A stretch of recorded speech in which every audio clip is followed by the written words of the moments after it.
What you heard right behind you were the sound of Bofors guns directly targeting the top of Tiger Hills, the prelude to the final assault.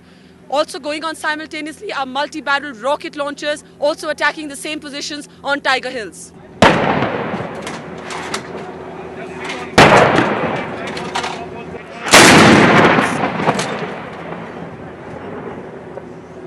What you see behind you are multi-barrel rocket launchers. They're going to target directly on top of Tiger Hills, and the role they play is to saturate the targets on top of Tiger Hills by dumping a very large amount of explosives onto the targets in a very short duration of time.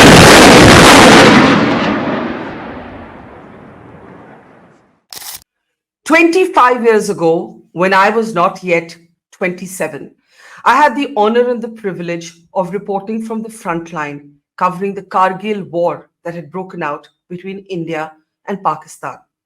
What was the Kargil War? Some people might be too young today to even remember. In one line, Pakistanis, regulars, and their associates had squatted on Indian territory, sitting on the heights, taking control of mountain peaks during the winter months when the understanding between both countries was that the troops would pull back. Indian soldiers, the Indian army, the Indian military fought a heroic battle to push the Pakistanis back. And that day, every 26th of July, is commemorated as Vijay Divas, the day of victory. I have often called the experience, the privilege of being able to report from the front line as a young woman in her 20s, the most transformative experience of my life. It taught me almost everything I know, not just about journalism, but about life itself. It taught me about courage, about vulnerability, about fear, about fortitude. It taught me about life, about death, and it taught me what it actually means to be a journalist. It was also the beginning of my lifelong association with the Indian military, of which I remain an avid and a passionate admirer.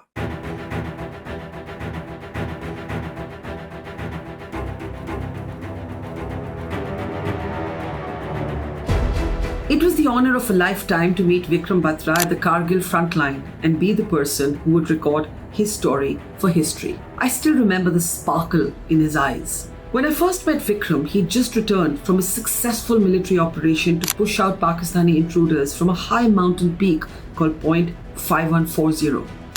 We sat together, huddled under the shelter of a small white tent at the base of the mountains. The soldiers were unwinding with a shared, tattered copy of Cosmopolitan magazine. It's strange the things one remembers even 25 years later. I asked Vikram, "Weren't you scared?" Vikram, whose military code name was Sher Shah, threw his head back and he laughed uproariously. "Ye dil mange more," he said, instantly elevating a Pepsi Cola slogan into a national war cry. "Ye dil mange more, dil mange more, dil mange more, dil mange more." Vikram was 24. I was barely 3 years older. This was his first interview, and it would tragically become the first obituary I would write from the front line. But still, the battle was over. But tell me, before you actually took over the peak, when at the difficult stages, how did you all boost each other's morale? Like, what did you keep telling each other? It was like that in case we would have stopped at any point of time. We knew that we would have been the pinpoint target for them. Either we would have been there or they would have been there. And while we were advancing, they intercepted they were on the same frequency which were we on our radio sets. And one of the Pakistani soldiers or officer, whosoever it was, he said me, my code name was Sher Shah. "Oh Sher Shah, you have come. Don't try to come up, otherwise you'll have a tough time." And that was the time they gave us a challenge. And my guys, they went wild. Okay, how dare a Pakistani troop can challenge us? The guys were angry. They were yelling that we guys are going to have them. And that was the thing, that was the spirit. So everyone was highly charged. There was no looking back, sir. It was like we have done it. Like we were on the top of the world. It was a great feeling to have, since all the troops, like we guys, I can say we were lucky enough to have such a war-like scenario in very early stage of our career. All the guys were very happy because we didn't lose even a single chap of ours. Immediately after we charged, we concentrated and we encircled the entire area, and we carried the specific search from bunker to bunker. And finally we saw that we've captured a lot of arms and ammunition. And only 2 to 3 chaps who had got hurt, but there was no fatal casualty. That was the best part. And we had already decided our success signal before advancing for the attack, and it was like Bravo Company's success signal, "Oye Aaya," and which was passed to our CEO Colonel Joshi on the radio set. And after the another bunker was captured, my company's success signal was "Ye dil maange more."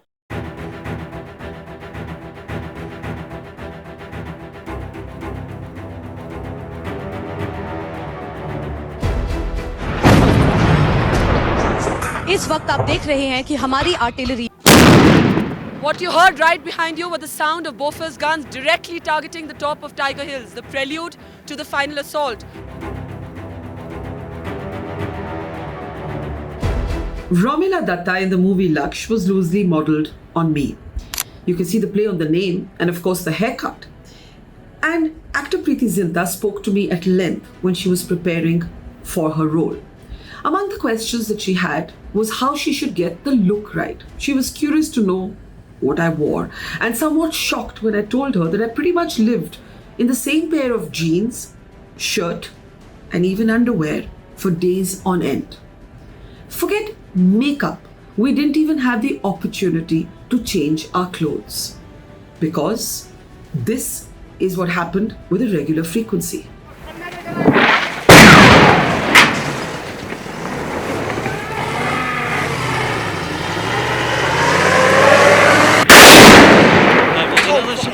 Don't worry. Don't worry. That was quite another shell.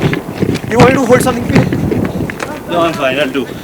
Oye, chup ja, Gurmukh. There was a flash. Go, run. At the moment we are running for cover, we just had a shell land very close to us. India's Bofors guns would pound the mountain peaks alongside multi-barrel rocket launchers to soften them up for our men to go up the mountains to push out and take out the Pakistanis who were sitting there on our Indian territory. But the Pakistanis would hit back.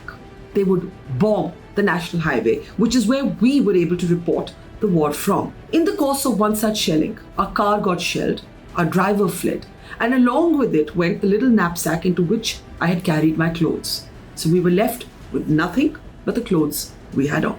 The morning after Tiger Hills is recaptured, we come to look for our car. It's standing at the police station by now, and well, it's been shelled fairly badly. The windscreens are damaged, there's splinters of glass all across the car, and our driver is missing. We learn later that he's been injured in the shelling. He's got a cut in his foot, he's got a cut across his chest, and he's fled, abandoning the car. When we come around to the other side of the car, it looks much more damaged than we thought it was. As you can see here, the plastic strip is completely gone. Down the line there we see there are holes in the body. There's one here, there's one further down there. The window here is completely missing. Oh yes, and we also recovered our camera bag, which in the scramble to take shelter we left behind in the car. There are holes in the bag, and as you can see here, the signs of shelling.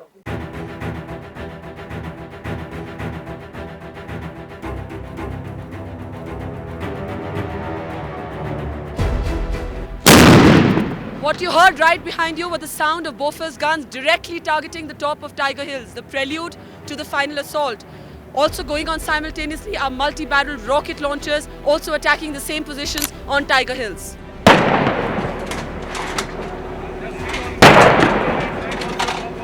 The Kargil War has often been called India's first televised war. But here's the irony. In 1999, this was a pre-technology age. There was zero satellite or uplinking or broadcasting facilities, and rightly so, near the war front. But hell, this was Jammu and Kashmir. In the 90s, even mobile phones were blocked in the state because of security reasons. बिल्कुल ठीक है सब ठीक है बिल्कुल सब कुछ घबराने की कोई गल नहीं सब ठीक है. Reporters like me at the front line could tape, and this was the age of the tape. We could tape big moments like these. A Pakistani shell has just landed very close by. It's set an oil tanker on fire, and one army jawan has died because of the shelling. But we had no idea how to get any information back to our newsrooms in Delhi. Sometimes we'd be able to borrow a sat phone from the troops to just tell our families that we were still alive and well. Hello? Hello? Hello, listen, Shivnath, I'm calling from a bunker. I can't speak. Quickly take down the details. So how did we get the Kargil War into your living rooms?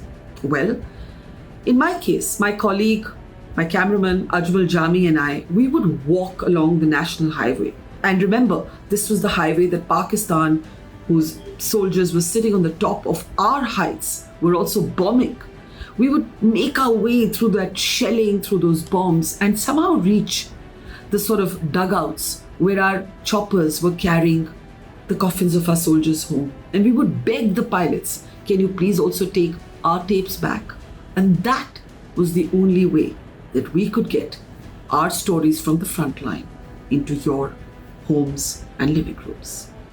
We all had a terrible fright right now. There was this big booming sound. We sort of all scrambled for the nearest place to hide, and I was hiding behind this wheel, and 141 Field Regiment very kindly provided me this helmet, so I'm still alive.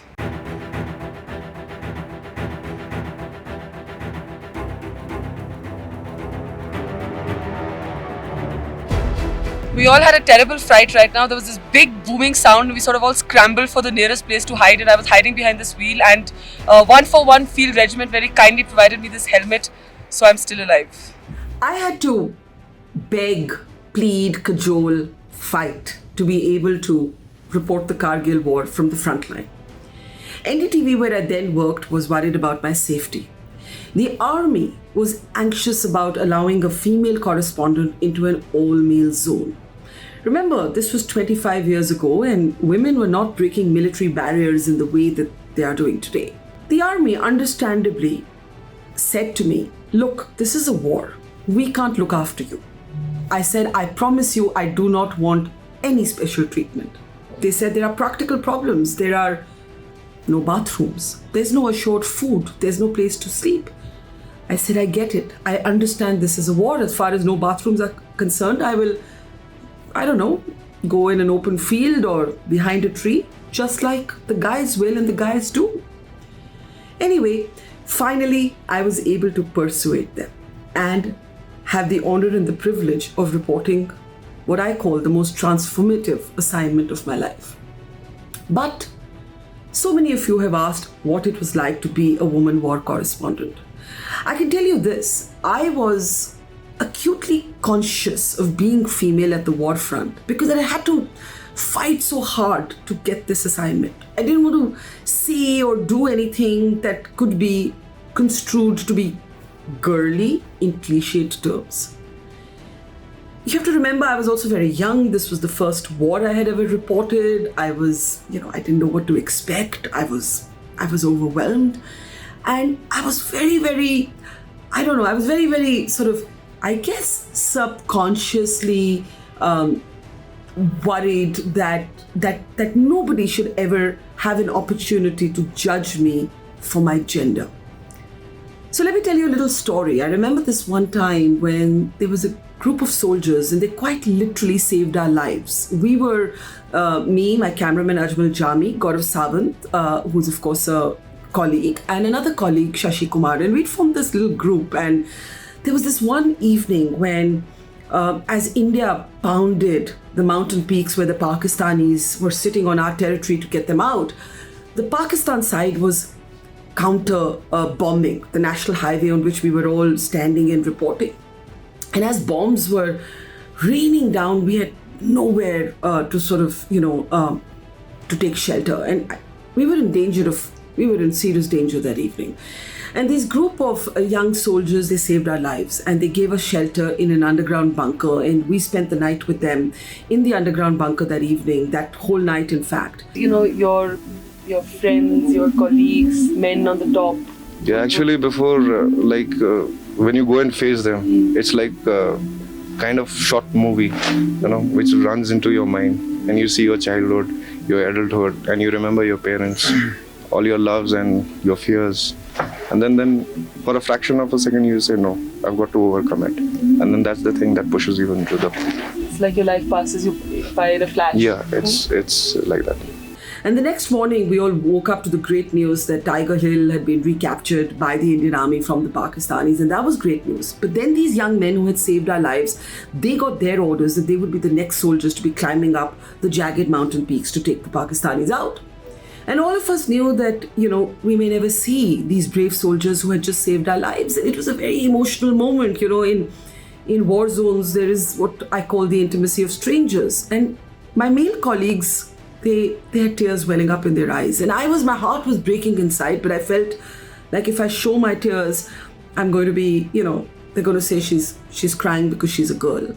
And so I sort of, sniffled into my shirt sleeve, and I didn't show much emotion, but I took off this little necklace I was wearing and I gave it to the soldiers as good luck. And that's the kind of sort of defensiveness that as a young woman in my 20s, I felt for an assignment that had to really, it didn't easily come my way. I really desperately wanted to be there. When I was in Delhi, I couldn't sleep because I kept thinking I want to be there. And just, it was tough to get the assignment. And so I was very self-conscious as a female reporter. And I guess it was because I was so young. It would be very different today at the age of 52. I got my period while I was at the war front.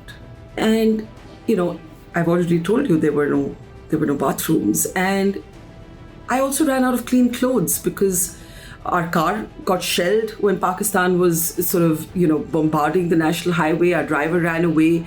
I lost my knapsack into which I'd carried my clothes. I had to manage with a bottle of water, toilet roll. Kargil toughened me up. It toughened me up not just as a journalist, but it toughened me up as a woman. But I'll tell you this, I'm not India's first woman war correspondent. And you know who that is? That is my mother, Barkha Dutt. Barkha Dutt was a reporter at the Hindustan Times, a chief reporter, in fact, at the Hindustan Times. But when she first applied for a job at the HT, she was told that we don't have mainstream news assignments for women. You can go and cover the city's flower show. She took what was on offer and she rose to become one of India's best known investigative reporters. In 1965, that's more than 30 years before the Kargil War, when war broke out between India and Pakistan, she went to her editor, by now having established her credentials, and she said, I want to cover this war. And they said, there's no question of sending a woman to the war front. And she said, okay, if you're not going to let me cover the biggest story that there is, let me take a few days off and let me go on chutti, let me go on vacation. So I said, okay, fine. She had a cousin in the army and she went by herself to the war front, to the Punjab border, and she started sending dispatches that the Hindustan Times then published. They were too good not to publish. And so was born the first woman war correspondent of India. And she did all this in a sari. I mean, I look at those photographs and I think, how? I mean, I can't even drape one today without tripping. But more seriously, my mother died when I was 13 years old, but these were the values that shaped me.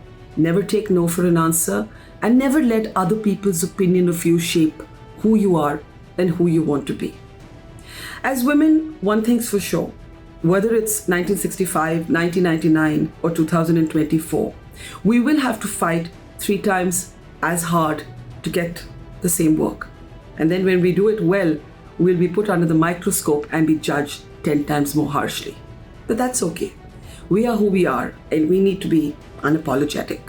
And we need to remember that for every woman who fights to open a door for herself, a few years later, many more women walk through that door without a fight.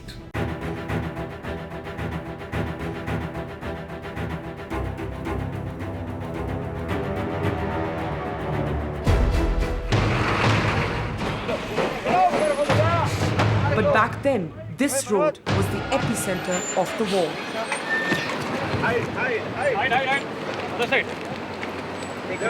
Pakistani intruders held positions that looked down directly at 160 kilometers off the road.